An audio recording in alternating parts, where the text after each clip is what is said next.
Hola, buenas tardes. Me llamo Eugenia Espinel, soy nefróloga del Hospital Vall d'Hebron de Barcelona y voy a moderar esta sesión con el doctor Alfonso Otero, que es jefe de servicio de nefrología del Hospital Universitario de Orense. El tratamiento óptimo de los pacientes renales con hipertensión arterial solo será posible si partimos de unas cifras de presión arterial reales, que no estén influenciadas por el estrés emocional, la actividad física, la postura corporal o la acción de hablar. Esta determinación precisa es esencial para diagnosticar si existe hipertensión o no, para predecir y manejar el riesgo cardiovascular y para iniciar un tratamiento correcto. Para hablar de estos temas intervendrán, en primer lugar, el doctor Javier Nieto, que es jefe de la Unidad de Hipertensión Arterial de Nefrología del Hospital Universitario de Ciudad Real, y nos hablará de la medición de la presión arterial en nefrología. Después intervendrá el doctor Nicolás Roberto Robles, que es jefe de servicio de nefrología de la Unidad de Hipertensión Arterial del Hospital Infanta Cristina de Badajoz, y nos hablará de lo que es la medición automatizada de la presión arterial en la consulta. Y finalmente hablará el doctor Manuel Gorostidi, que es jefe de sección de hipertensión arterial del Hospital Universitario de Asturias, y nos hablará de la aplicabilidad de la medición automatizada de la presión arterial en la enfermedad renal. Animamos a los que nos escuchan a mandar sus preguntas por el mail para que las podamos ir organizando y presentando al final de esta sesión. Buenas tardes. Agradecer antes de nada la invitación a la sociedad, al grupo de riesgo vascular y renal por la organización de este simposio que creo que va a ser súper interesante. Soy Javier Nieto del Hospital de Ciudad Real, del Universitario de Ciudad Real del Servicio de Nefrología. Muy bien, pues comenzamos. No cabe duda de que la enfermedad renal y la hipertensión arterial van juntas y que nuestros servicios probablemente los hipertensos serán por encima del 90%. Yo no recuerdo gente con la presión arterial normal en mucho tiempo. Pero al juntarse, no cabe duda que también esto va a incrementar el riesgo en los eventos cardiovasculares de los pacientes, de manera que pequeños incrementos de uno o progresión de la otra van a tener este objetivo. La hipertensión arterial se ha doblado en los últimos 40 años y con el aumento de la edad puede hacer llegar a unos niveles que llegan hasta el 80% en los pacientes por encima de los 75 años. Sin embargo, en los últimos años parece que hay una reducción en lo que se refiere al control, quizá por una inercia de los médicos, algo que no se había visto hasta hace 5 años porque la pendiente del control progresivamente siempre era mejor.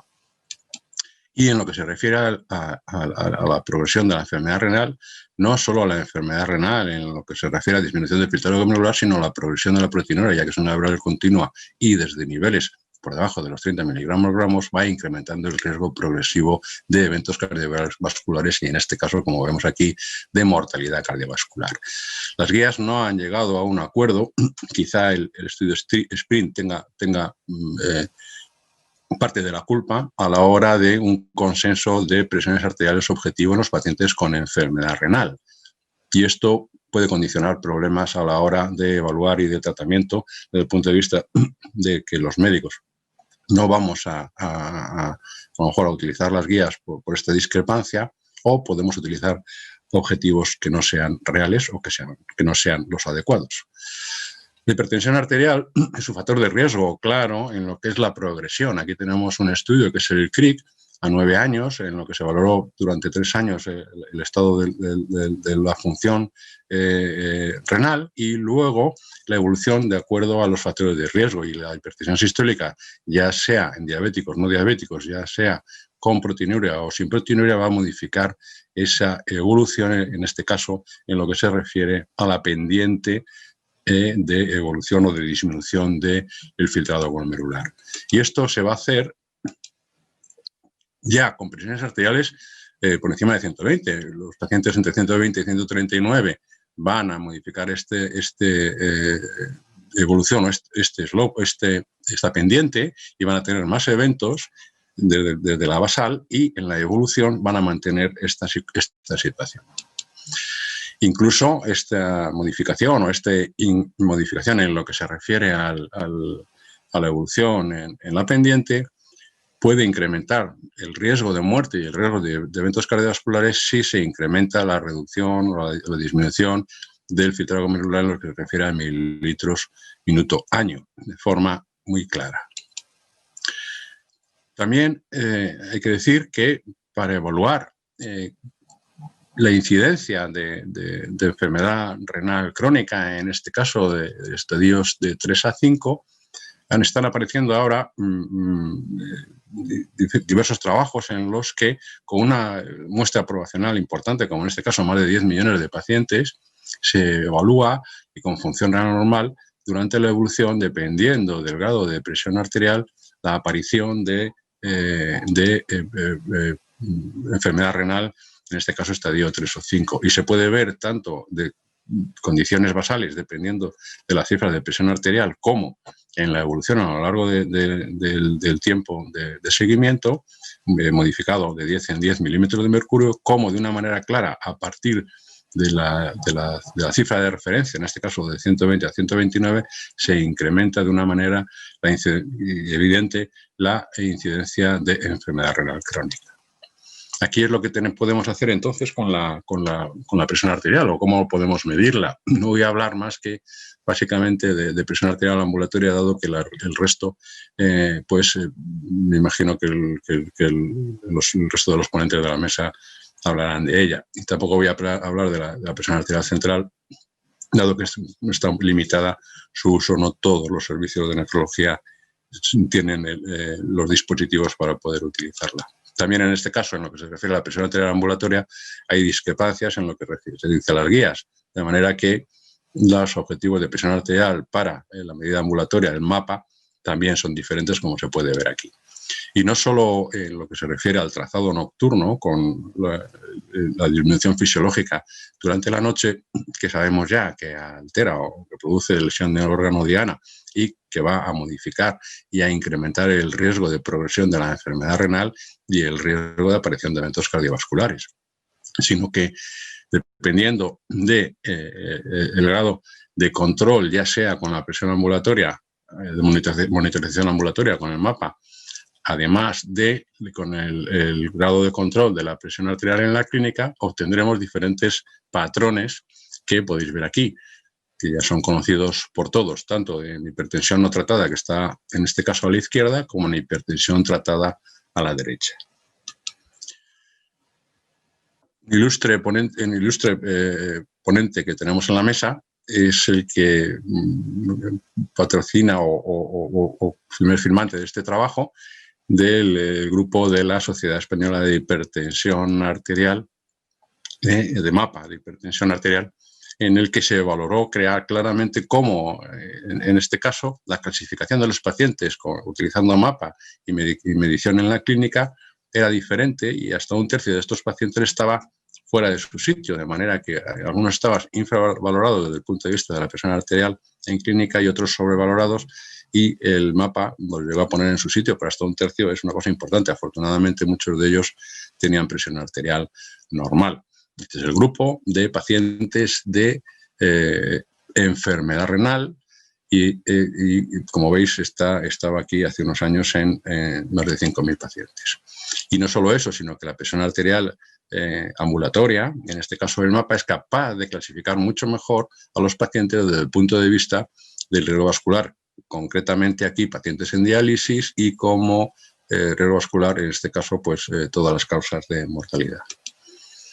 También hay que decir que no solo la medida de la presión arterial de las 24 horas, y hablamos siempre de presión arterial sistólica, es la que condiciona este riesgo.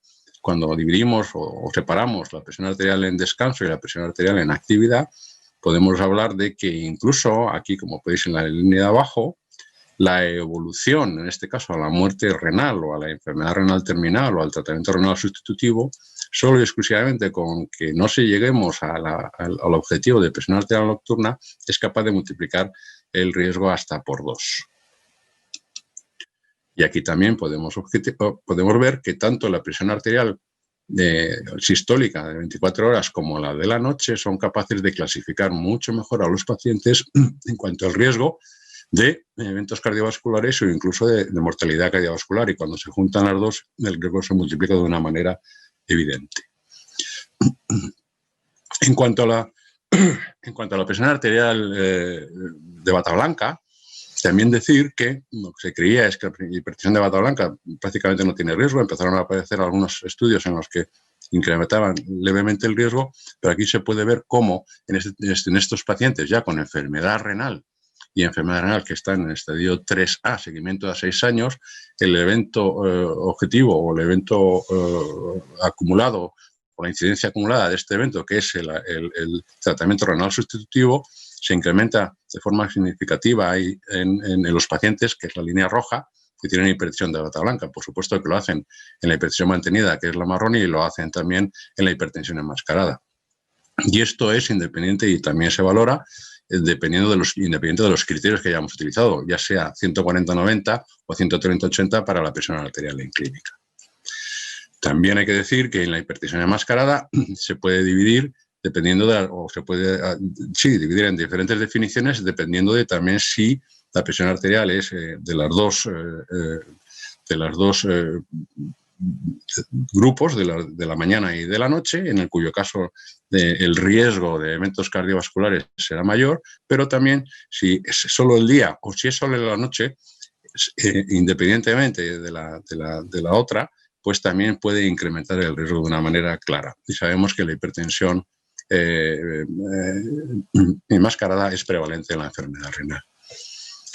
Lo mismo pasa en este caso, entre la diferencia de la presión ambulatoria en pacientes con enfermedad renal y el riesgo, en este caso, de muerte. Pacientes con enfermedad renal, el riesgo de muerte, en lo que diferencias en la magnitud de la presión arterial sistólica entre la clínica y, en este caso, la hipertensión arterial por mapa, pero de la mañana o de actividad, o la hipertensión arterial en clínica y la sistólica también de las 24 horas, de forma que por encima de 5 milímetros de diferencia, tanto hacia un lado o hacia otro, se incrementa el riesgo significativamente. En cuanto a la variabilidad, saber ya que desde hace años, cuando se juntaron los estudios Ascot y Holhat, se valoró claramente que una variabilidad, la diferencia de medidas de presión arterial interindividuo en las diferentes tomas, dividido por deciles, en este caso, a mayor variabilidad, peor evolución de la función renal. O sea, que el empeoramiento de la función renal se asociaba a esta variabilidad. Y aquí también podemos ver cómo las diferentes medidas de presión arterial dentro de los hospitales, pues podemos ver que no solo la sistólica, sino esta diferencia de variabilidad en lo que se refiere a la reducción de incluso 1,7 mililitros minuto año, también se ve aclarada. Y esta diferencia con el punto de corte de 14 milímetros de mercurio es lo que podría evitar de alguna manera eventos acumulados con la probabilidad de eventos cardiovasculares. Muy bien, pues con esto, a pesar de que he ido deprisa, quisiera acabar con unas conclusiones, entre ellas la primera es que posiblemente haya que modificar los criterios en lo que se refiere a presión arterial y reducir esos objetivos en la enfermedad renal crónica por debajo de los que existen actualmente. Hay nueva evidencia que nos dice que la progresión y la aparición y la incidencia de enfermedad renal será menor con pacientes que tengan una presión arterial más baja. Y de esa forma, quizá en pacientes que estén bien o que no tengan demasiados problemas, se pueda modificar. Segundo, que lleguen a un acuerdo las guías. Hay que ponerlos en la misma mesa para que dejen de tener de una manera tan arbitraria, quizá en algunos casos, presiones arteriales objetivos diferentes para la enfermedad renal crónica. En tercer lugar, independientemente de que se haya hecho todo el bagaje de la enfermedad renal crónica con presiones que son la mayoría en la clínica, como se ha podido ver, realmente lo que necesitamos ahora es algo más, y algo más posiblemente pueda venir de la medición ambulatoria de la presión arterial y del mapa, que nos está dando cada vez más luz, o nos está echando cada vez más luz a los objetivos en cuanto a control y en cuanto a diagnóstico y en cuanto a evolución de ese tipo de pacientes. Y nada más, muchas gracias. Buenas tardes.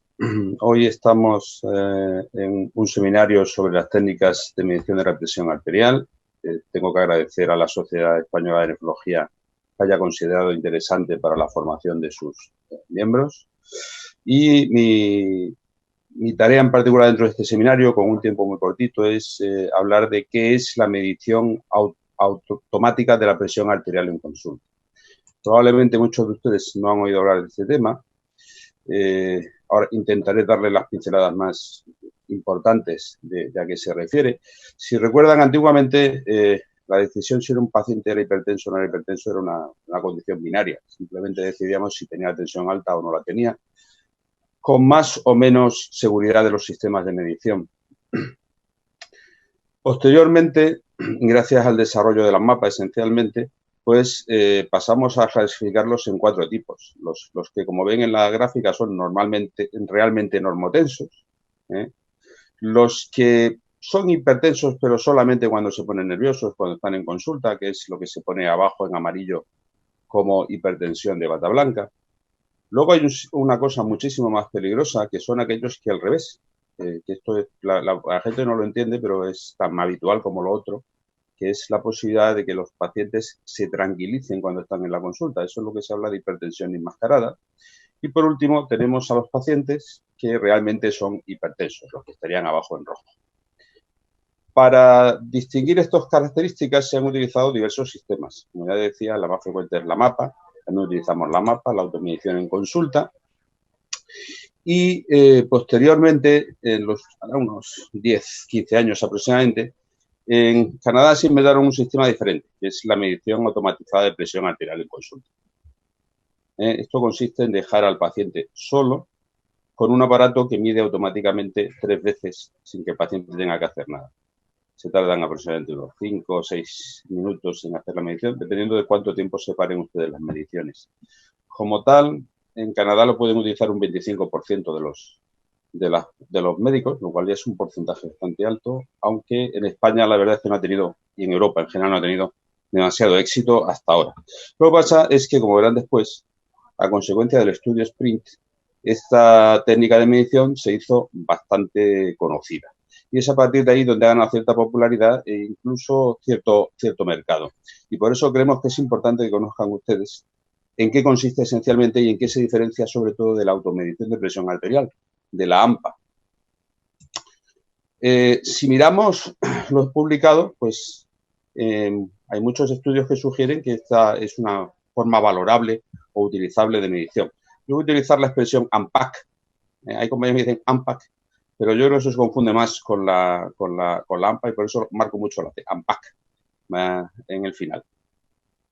Si ven, por ejemplo, este es un estudio de Myers, y quédense con este nombre porque este es el inventor de la técnica, el señor Myers, George, y aquí lo que hacen es compararlo con la medición con un aparato de medición automatizada en consulta, que es la primera, y si se fijan da prácticamente los mismos valores que con la medición ambulatoria de presión arterial en el periodo de actividad, lógicamente, no en el periodo de reposo ni en las 24 horas. Y es bastante más baja que la que mide un técnico haciendo la medición de consulta y, sobre todo, si la hace un médico que es el que más reacción de bata blanca produce. De hecho, aquí a la derecha pueden ver cómo la correlación es bastante buena entre las mediciones en consulta y hechas con medición automatizada y el periodo de actividad de la MAPA. Este no es el único trabajo publicado, hay otros. Estos son todos, si se fijan, y esto observen que casi todas las referencias son de la misma persona, son de Myers, incluso esta de Godwin et al. También aparece Myers, y las predicciones son muy parecidas entre la presión arterial ambulatoria por la mañana, en el periodo de actividad, y la medición automatizada de presión arterial. Pueden ver que las diferencias entre las columnas son realmente muy pequeñitas, es decir, que esto diríamos que hay una bibliografía que refrenda lo que estamos diciendo. No solamente, ya saben que no basta con que alguien diga una vez una cosa, es importante que tengamos ocasión de repetirla. E incluso existe un metaanálisis que está publicado por Roereke, al final también firma Myers, donde se juntan todos los estudios publicados con las diferencias que hay y al final, cuando hacen la media total de todos los estudios, el efecto general, pues resulta que efectivamente parece que da una exactitud bastante buena respecto al periodo de actividad diurno de la mapa, y todo esto sin tener que estar con la mapa puesta. Es decir, que sería la ventaja esencial de la técnica, sino que con unas mediciones en consulta podríamos solucionar este problema. Pero, como todas las cosas en este mundo, sobre todo de este lado del Atlántico, pues las opiniones no son tan unánimes. Por ejemplo, aquí hay un estudio de Salvetti, que es un compañero italiano, donde lo que hace es comparar los valores. Se va un poquito más allá. Dice, bueno, yo no voy a comparar los valores, voy a comparar la repercusión orgánica. Y entonces compara el grado de hipertrofia ventrículo izquierdo con los valores. Si están utilizando presión arterial automatizada o si están tomando, perdón, no automatizada, la clásica en consulta, o la automatizada. Y él, la verdad es que no encuentra ninguna diferencia entre una cosa y la otra. Nos parece que mejore. O sea, no es como cuando coges un paciente que le has medido la presión en consulta y comparas con el resultado de la mapa. La mapa se correlaciona mucho mejor con la hipertrofia del ventrículo izquierdo. En este caso, no parece. Y sobre todo hay este trabajo que publicó Giorgio Parati, y donde lo que hace es comparar los resultados de la mapa con la medición en consulta en una serie de estudios que se han publicado. Y curiosamente, a diferencia de la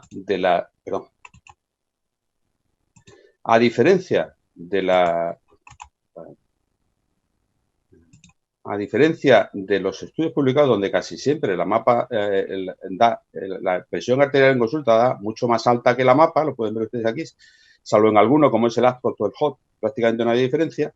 Sin embargo, cuando se utiliza la automedición de presión arterial, no es que sea, no es solo que sean bajas, es que son más bajas todavía que en la monitorización ambulatoria de presión arterial. Por lo cual, esto desde luego resulta un poquito de entrada sorprendente. Así que si ustedes me preguntaran ahora, ¿usted cree que esto funciona o no funciona? Pues yo tampoco lo tengo muy claro. De hecho, uno de los secretos mejor guardados que tuvo al principio el estudio SPRINT fue que en la primera publicación no dijeron cómo se medía la presión arterial. Luego ya alguien averiguó las condiciones en que se había aceptado el trial y vio que efectivamente se recomendaba el uso de medición automatizada de presión arterial en consulta. Claro, si esto era así y si es verdad que daba mucho más bajo que la mapa, pues evidentemente estábamos infravalorando los valores de presión arterial, no correspondían a la realidad de la consulta. El contraataque vino en este artículo que ven aquí, donde viene a decirte lo siguiente, y ahora viene quizás la sorpresa, ¿no? Que en realidad de los 4.600 participantes en el sprint, menos de la mitad hicieron correctamente automedición de presión arterial, que un 25% en realidad se les midió la tensión como siempre. Y lo mismo pasó en otros 875 participantes que solo les dejaron solos mientras estaban haciendo el periodo de descanso. Es decir, que casi la mitad de los participantes en el sprint en realidad no hicieron medición automatizada de presión arterial. Bueno, ¿y qué pasa con esto? Bueno, pues curiosamente, esto es, en mi opinión, de los mayores argumentos en contra de esta técnica.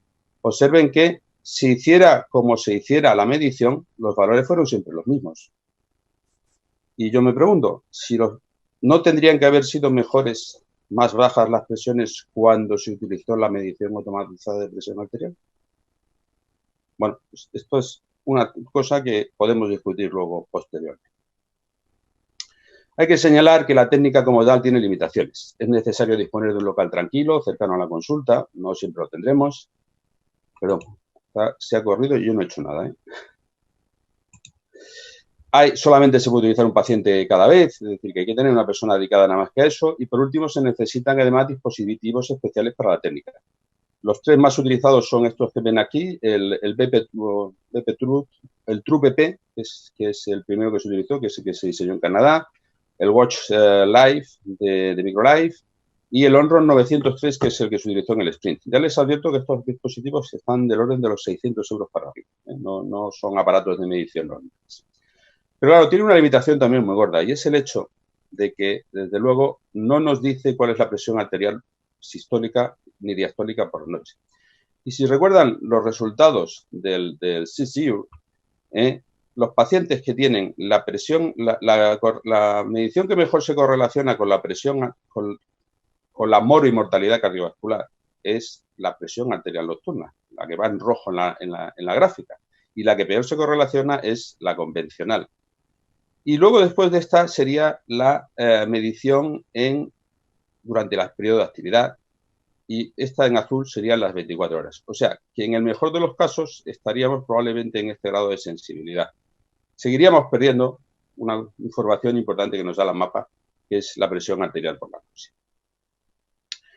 En las recomendaciones de 2009 ya, o sea, hace 11 años, de la Sociedad Canadiense de Hipertensión, la Sociedad Canadiense de Hipertensión tiene la buena o mala costumbre de hacer las recomendaciones nuevas todos los años.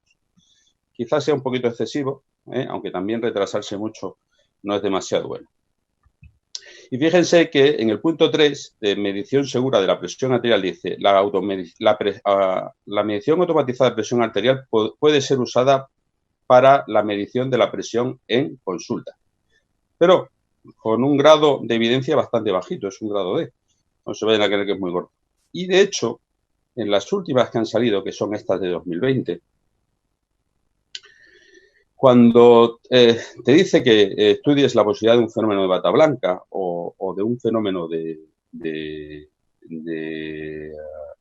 hipertensión arterial enmascarada, aunque te dice que es preferible utilizar la medición automatizada en consulta, mejor que la medición en consulta tradicional, también te dice que cuando el paciente la tenga elevada, no te fíes y antes de diagnosticar de hipertensión arterial enmascarada o de hipertensión arterial de bata blanca, habría que utilizar o medición ambulatoria de presión arterial, que es la preferida, o en el peor de los casos, una serie de AMPAs repetidos en casa. O sea que si se fijan al final, incluso ellos, que son los inventores del término, o de la técnica, no del término, siguen dándole menos valor que a la automedición de presión arterial en casa. Esto yo creo que debe de quedar importante. Y así, mezclando eso que se lleva al ministerio, que las conclusiones y lo que se lleva últimamente, que es lo de mensajes para llevar a casa, lo he dejado en conclusiones para llevar a casa. Yo quiero señalar que la AMPAC aporta una interesante propuesta para reducir la influencia de la reacción de bata blanca, tanto en su forma clásica como en la medición arterial en consulta, que no obstante es pronto todavía para determinar si debe sustituir como técnica a la medición tradicional de la presión arterial en consulta, aunque parece que tiene mejoras o beneficios, y que en cualquier caso la MAPA sigue siendo el patrón oro de la medición de presión arterial para todos los profesionales y debería de ser lo que deberíamos de realizar siempre que tuviéramos alguna duda. Y con esto, muchísimas gracias. Agradezco a la Sociedad Española de Nefrología otra vez que me haya invitado a participar y espero que pronto lo podamos ver en un congreso de verdad y no a través de la pantalla. Muy buenas tardes. Mi nombre es Manuel Gorostidi y el tema encargado es aplicabilidad de la medición automatizada de la presión arterial en la enfermedad renal.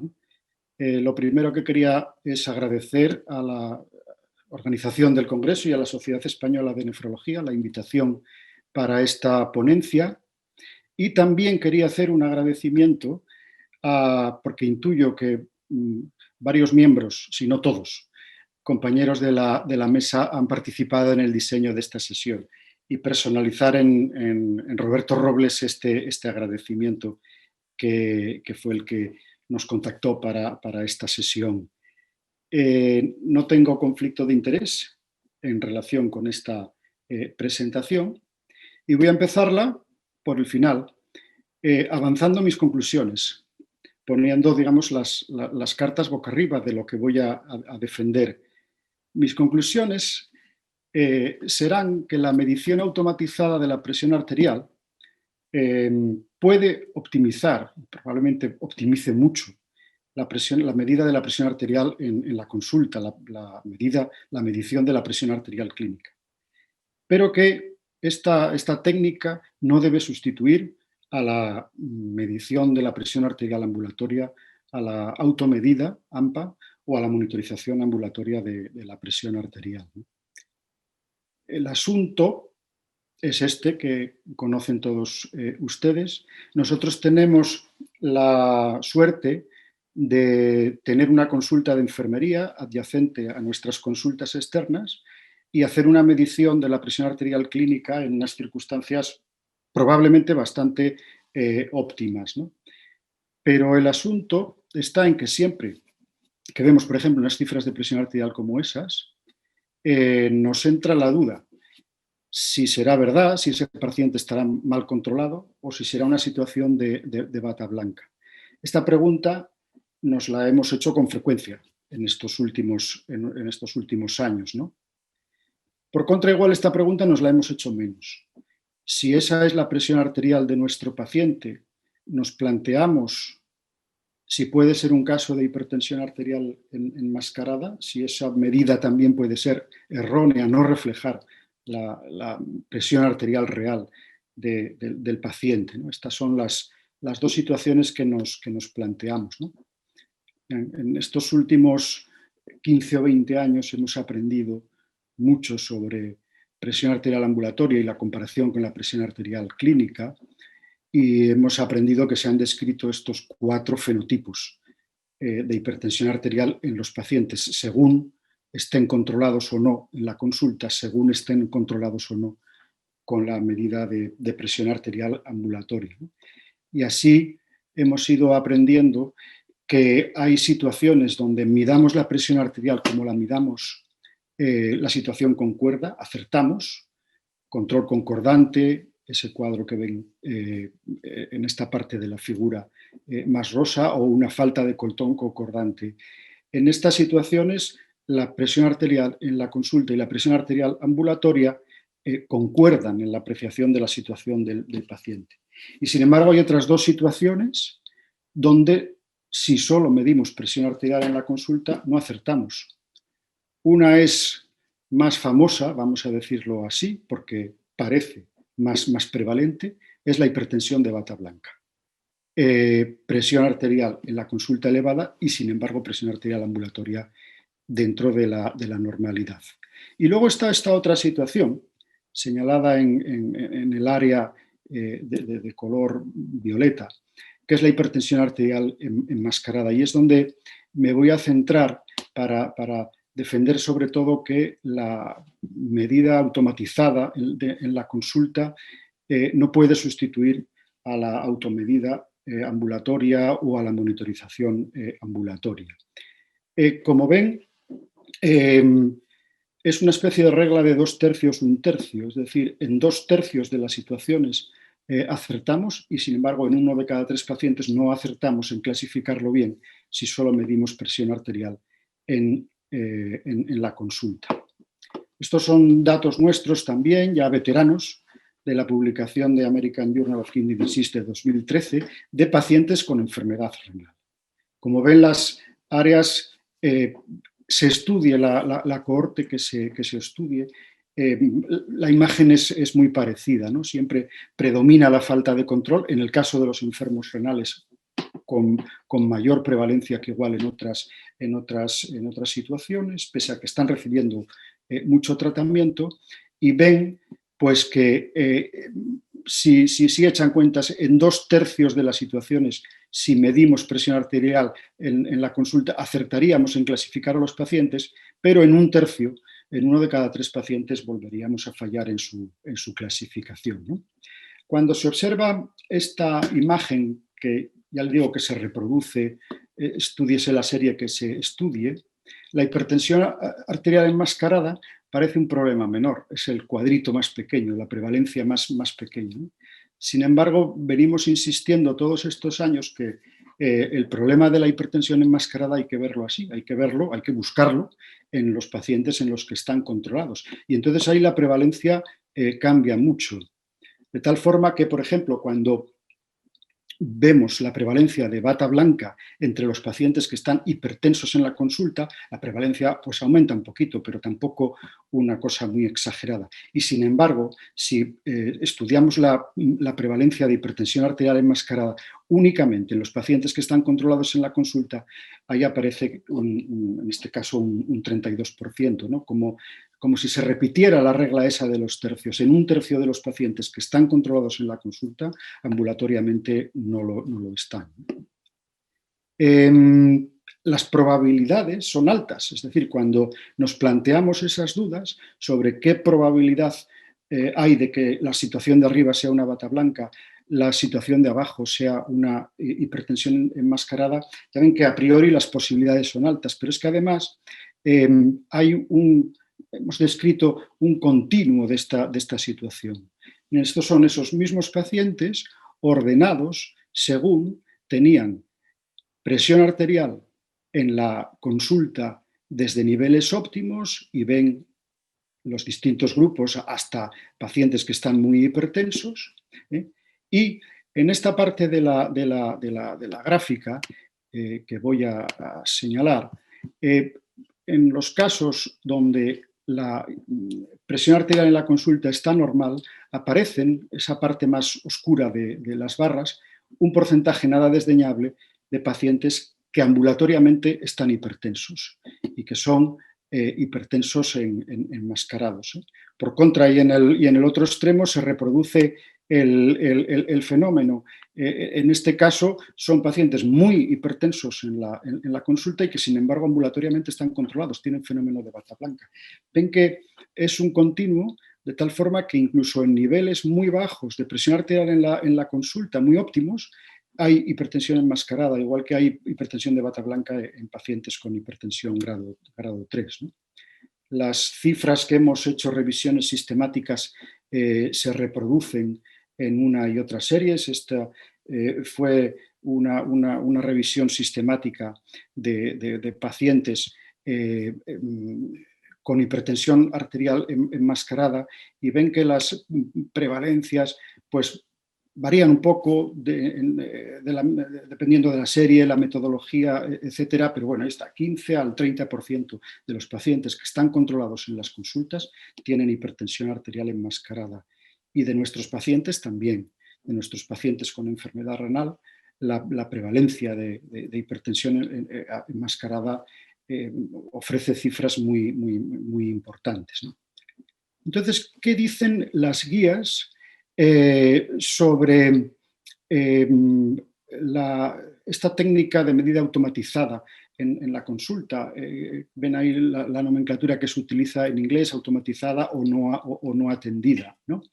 En la guía de 2017 del Colegio Americano de Cardiología y de la Americana del Corazón, no se menta esta técnica. Se hace mucho hincapié en que la técnica de la medida de la presión arterial en la consulta debe de ser muy sistemática, todas las condiciones que históricamente conocemos, pero no se menta la técnica de la medida automatizada en la consulta.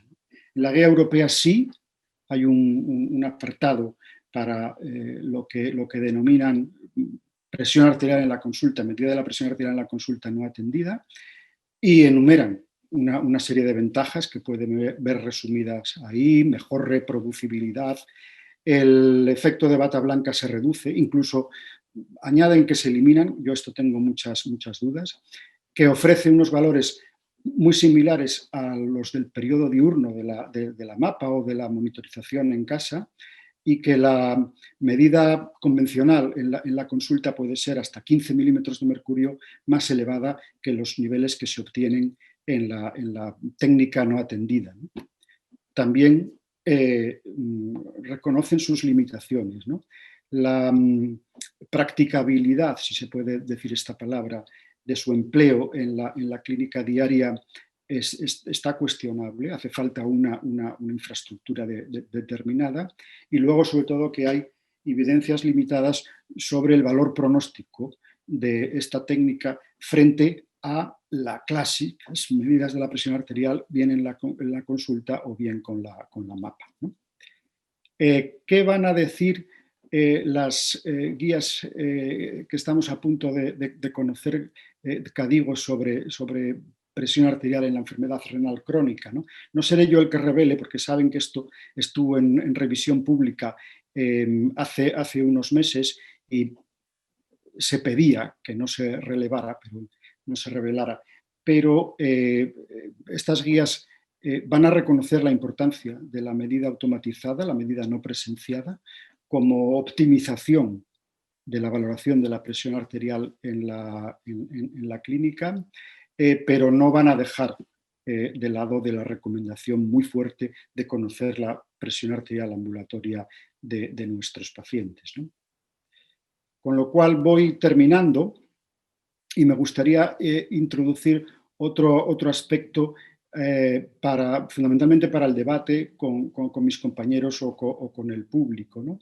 En cuanto a la primera frase que ponía desde el principio, le voy a añadir un pero. La medición automatizada puede optimizar la medida de la presión arterial en la consulta, pero podría conllevar diagnosticar menos hipertensión arterial enmascarada, empeorar el pronóstico de los grupos de pacientes si no detecto hipertensión arterial enmascarada. Y lo comento por lo siguiente. Esta figura es conocida desde hace un par de años acerca de dónde debemos fundamentalmente buscar hipertensión arterial enmascarada, y es en las situaciones de presión arterial normal alta. Ahí es donde debemos de buscar especialmente hipertensión arterial enmascarada. La circunstancia es que si yo optimizo mucho la medida de la presión arterial en la consulta o me guío para la clasificación del paciente con la técnica de medida no controlada, y muchos de estos pacientes que están situados en esta situación de normal a alta los veo con presión arterial normal, igual resulta que aquí no me pongo a buscar hipertensión arterial enmascarada, y ya han visto en la imagen esa del continuo cómo hay mucha prevalencia de hipertensión arterial enmascarada incluso en esos niveles de presión arterial, ¿no? Y la recomendación es ser muy sistemáticos en la recomendación a los pacientes de hacer automedida de la presión arterial, incluso en los que están controlados en la consulta. Hemos tradicionalmente indicado mucha automedida y mucha mapa en pacientes que veíamos no controlados en la consulta para descartar hipertensión de bata blanca. Y sin embargo, en el paciente que está controlado en la consulta, igual no hemos implementado con la misma fuerza la automedida, el conocimiento de la presión arterial ambulatoria. Y evidentemente no podemos en la práctica clínica diaria hacer monitorización ambulatoria de la presión arterial en todos los pacientes que vemos controlados en las consultas, y hay que ser muy sistemático en la recomendación de automedida para descartar la hipertensión arterial enmascarada. Y ahora sí, que repito mis conclusiones, que son que la medición automatizada de la presión arterial puede optimizar y optimiza mucho la valoración de la presión arterial en la clínica, en la consulta, pero que es una técnica que no debe de distraernos de la aplicación sistemática del conocimiento de la presión arterial ambulatoria. En esta foto es del Hospital Universitario Central de Asturias, iluminado, vestido el Día Mundial contra el Cáncer de Mama, y me gusta ponerla al final de las presentaciones para agradecerles su atención. Muchas gracias por su atención. Hola. Eugenia. Sí, mira, tengo un par de preguntas. Una de ellas es para el doctor Nieto, que dice: muy buena presentación del doctor Nieto. Mi pregunta va en los estudios observacionales sobre hipertensión arterial y progresión de la enfermedad renal. ¿Cuál es el sentido de la asociación? ¿La hipertensión arterial mal controlada acelera la progresión, o bien la enfermedad renal más agresiva produce una hipertensión arterial más difícil de controlar? Bien, la cuestión es que se puede ver desde los dos puntos de vista, ¿no? Pero realmente, y pensando en que somos nefrólogos y que no tenemos que atender exclusivamente al nicho en el que estamos exclusivamente pendientes de lo que es el final del continuo cardiovascular, tendremos que pensar antes, ¿no? Antes en probablemente la prevención para que nuestros pacientes no lleguen hasta ahí. Entonces está claro que la presión arterial, y con leves elevaciones sobre la población en general en estudios poblacionales, que ya no hay muchos y muy buenos, con buena sistemática, el incremento de la presión arterial condicionará de una manera clara la evolución, y se ha visto en los últimos estudios que he presentado, en cuanto a la pendiente de empeoramiento de esta función renal. Está claro que si empeora el filtrado glomerular, también puede empeorar de una manera clara la presión arterial, pero estamos ahí al final del continuo y realmente con relativamente pocos pacientes y a lo mejor con pocas cosas para hacer.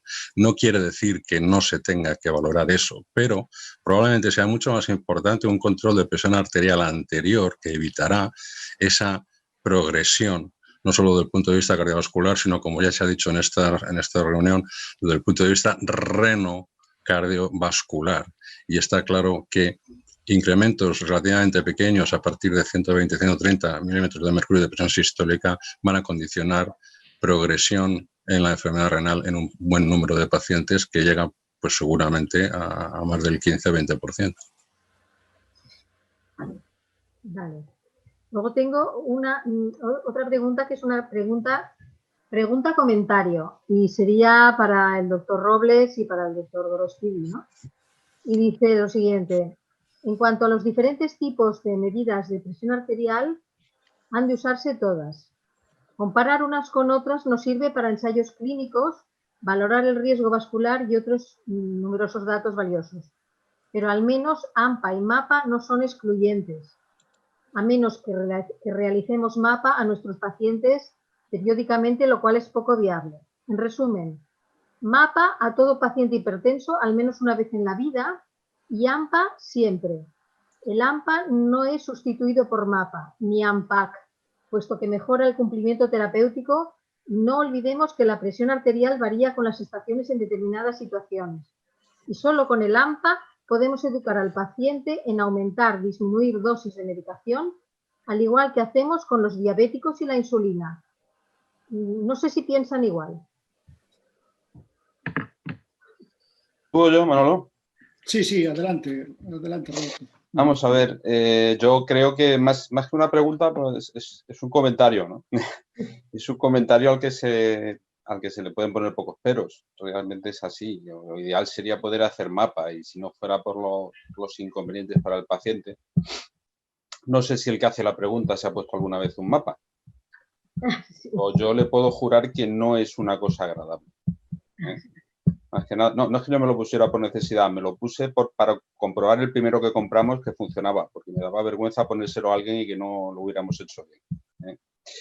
Entonces, lo ideal sería hacer MAPA, y sería hacer MAPA para el diagnóstico, cada vez que le cambiamos el tratamiento a un paciente, cada vez que viene y tiene en cuenta un efecto secundario, sería lo ideal.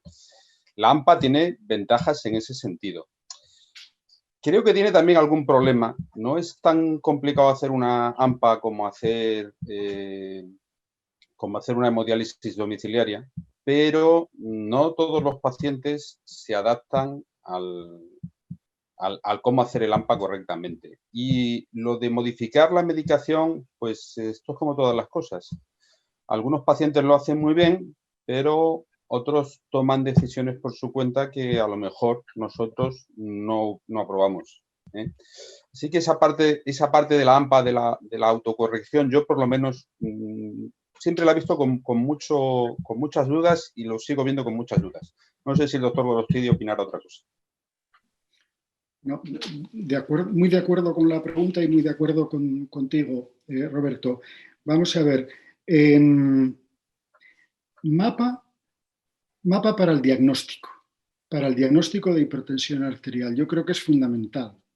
Y de eso se tiene que hacer cargo el sistema. Enseñar AMPA a un paciente en fase diagnóstica me parece complejo. Con lo cual, para el diagnóstico, en principio, habría que implementar masivamente MAPA. MAPA para hipertensión arterial resistente, para confirmar cualquier sospecha de hipertensión arterial de bata blanca, y lo voy a comentar luego al final para confirmar hipertensión arterial enmascarada. AMPA.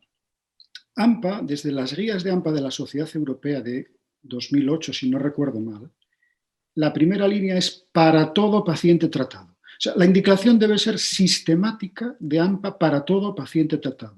De acuerdo que de vez en cuando detectaremos a un paciente que le ocasiona mucha ansiedad, que se hace un número excesivo de tomas y, como decía el doctor Robles, puede tomar decisiones que no debe sobre las medidas. Pero en principio, AMPA para todos, controlados y no controlados. Y en la indicación sistemática de AMPA en los controlados en la consulta está la posible detección de hipertensión arterial enmascarada. Y ahí entra la MAPA para confirmar esa situación. AMPA y con los registros que nos traiga el paciente anotados. Puede haber pacientes que si se encuentran hipertensos en su casa y en la consulta el médico les dice que está, o la enfermera les dice que están en normotensos, puede prejuzgar que el que se equivoca es él, que lo está haciendo mal, que su aparato no es adecuado, etcétera, y que la verdad la tenemos nosotros. Ahí hay que ser muy sensibles para detectar hipertensión arterial enmascarada. Cuando viene el paciente con esos registros, tráigamelos usted anotados, registros que están elevados, voy a hacer entonces una MAPA para confirmar la sospecha de hipertensión arterial enmascarada. Yo ese es el resumen que haría y creo estar de acuerdo con los comentarios, lo mismo de nuestra asistente como con los comentarios de Nicolás. Si me permitís algo a añadir, estamos hablando del MAPA con una sistemática y con unos aparatos que realmente pueden ser molestos, por decirlo de una manera rápida, ¿no? El futuro posiblemente no venga por ahí. Con estos aparatos que verdaderamente ahora sean más molestos, hay aparatos que necesitarán validaciones, algunos están validados ya, otros no, muchos más cómodos de utilizar, como un práctico reloj que se puede colocar ahí en la pulsera o aparatos de dedo incluso, que posiblemente sea en el futuro, ¿no? En esa situación posiblemente sea mucho más fácil hacer MAPA y repetir MAPA en aquellos pacientes, independientemente, estoy absolutamente de acuerdo con lo que se ha dicho previamente, de que para el diagnóstico debe ser mandatorio, ¿no? Pero quizás pacientes más o menos seleccionados, con las dudas que ha emitido el doctor Gorostidi, y en algunas circunstancias, ¿por qué no?, como la enfermedad renal o enfermedad proteinúrica, pues a lo mejor permite valorar algo que no vamos a poder ver con las otras técnicas, ¿no? Y quizás pudiera ser, con esa facilidad de la técnica, se supone, en el futuro, mucho más fácil el repetir mapas a estos pacientes. Bueno, si no hay ninguna pregunta, yo quisiera hacer alguna. Adelante. Yo quería hacer una pregunta para Marcos Robles y para Manuel Gorostidi. Yo creo que las evidencias últimas nos demostraron que la reducción de la presión arterial nocturna puede reducir hasta un 60% los eventos cardiovasculares, ¿no? Y que además el tratamiento de la hipertensión arterial nocturna en insuficiencia renal también reduce la progresión de la insuficiencia renal. Realmente lo podemos hacer teniendo MAPA. Entonces, ¿no creéis que si la reducción de eventos cardiovasculares, progresión de insuficiencia renal, etcétera, etcétera, 30%, no compensaría, y siguiendo las indicaciones ya también de las guías americanas recientes, abogar porque la MAPA obligatorio para el diagnóstico y seguimiento de pacientes con hipertensión arterial? Bueno, yo creo que eso ya está contestado de entrada y ya además hay alguna guía que lo propuso, ¿no? Como las NICE hace ya tiempo, ¿eh? Ahora ya fácilmente 15 años que las NICE propusieron hacerle mapas a todo el mundo y no solo a los pacientes con insuficiencia renal. Yo estoy de acuerdo contigo. El problema siempre al final está en la disponibilidad de los aparatos, ¿eh? Y que, bueno, probablemente dentro de lo que gasta el sistema de salud, pues a lo mejor no es que sea el chocolate del loro, pero sería una cantidad pequeña. Y también es cierto que ahora mismo, yo no sé en otras regiones, pero en la nuestra prácticamente todos los centros de salud tienen un aparato de monitorización. Se utilizan más o se utilizan menos, eso ya dependiendo evidentemente del interés de los compañeros que están allí, pero generalmente se utilizan bastante. Ahora, son muchísimos aparatos para poder cubrir toda la población, ¿eh? Ya, pero es que mucho más... Pero lo que no quita valor, es decir, yo lo que te digo es, ya, veo Nicolás, el problema de la disponibilidad. Ya, pero en el análisis de coste-eficiencia, mucho mayor es la mortalidad cardiovascular que la mayor causa de mortalidad que existe, ¿no? Y el gasto que eso supone para un sistema de la salud. Mucho más barato invertir en prevención con MAPA para que se pueda reducir la mortalidad, si se reduce casi un 60% cuando se trata de hipertensión arterial nocturna, ¿no? Sin duda. Lo mismo el doctor Nieto que el doctor Robles en sus intervenciones han hecho un pequeño paseo por el tema de la hipertensión arterial nocturna como un factor que no detecta la presión arterial en la clínica, ni siquiera en condiciones óptimas, que sería la presión no presenciada o la medida automatizada de la presión arterial en la clínica, ¿no? En los pacientes renales, en las series nuestras, a medida que el estadio empeora, hay más hipertensión arterial nocturna, más perfil no diper, y esto se exagera mucho en los estadios 4 y 5, ¿no? Yo creo que la aplicación masiva de la monitorización ambulatoria de la presión arterial y la valoración de la presión arterial nocturna vendrá probablemente por lo que avanza el doctor Nieto, ¿no? Por la disponibilidad, vamos a llamarlo muy amplia o masiva, de aparataje técnicamente menos complejo que la monitorización clásica, y que pueda hacer que tengamos información muchas veces, o por lo menos varias veces al año, sobre el perfil de la presión arterial de 24 horas de los pacientes renales y de en general el paciente hipertenso. Sí, sé que realmente, Manuel, lo único que lo limita ahora es la disponibilidad de monitores, pero sí, no la evidencia de la necesidad de hacerlo. En absoluto. La evidencia, y otro matiz, la disposición del paciente a repetirse las mapas, que lo ha comentado, me parece que el doctor Robles, ¿no? Bueno, evidentemente no es una técnica invasiva, pero bueno, tampoco puede a determinados pacientes resultarles no amigable repetir una monitorización, ¿no? O sea que es una cuestión pero fundamentalmente es disponibilidad. Aquí también, como ha comentado el doctor Robles, por ejemplo en Asturias hay una amplísima disponibilidad de monitores de 24 horas en atención primaria y una política muy activa del sistema en favorecer la técnica, pero sería imposible cubrir el control como con otras técnicas de toda la población hipertensa o incluso de nuestros pacientes renales, ¿no? Nosotros hacemos en el servicio unas cuantas monitorizaciones diarias para diagnóstico, para control, los pacientes trasplantados, etcétera, y aun y todo, pues se monitoriza, digamos, una pequeña parte de los pacientes, ¿no? O sea que la ampliación de otro tipo de aparataje más sencillo, más universal, más barato, también, ¿por qué no decirlo? Por ahí irán el futuro del control de la presión arterial durante las 24 horas y especialmente de la noche. Yo tenía un par de preguntillas. ¿Sabéis si existen valores de normalidad? Supongo que sí, ¿no? ¿Valores de normalidad con esta técnica? ¿Cuáles son los valores de normalidad de la presión arterial? Sí, los que define la sociedad canadiense son los mismos que para el periodo de actividad de la MAPA o para la AMPA, 135-85. Vale. Esos son 120-70 la nocturna, ¿no? ¿Qué? Y 120-70 por la noche. No, porque en la automedición de presión... Yo sí preguntaba sobre la MAPA, ¿no? Sí. Eugenia, sobre la MAPA. Sobre la automatizada. Perdón. Sí.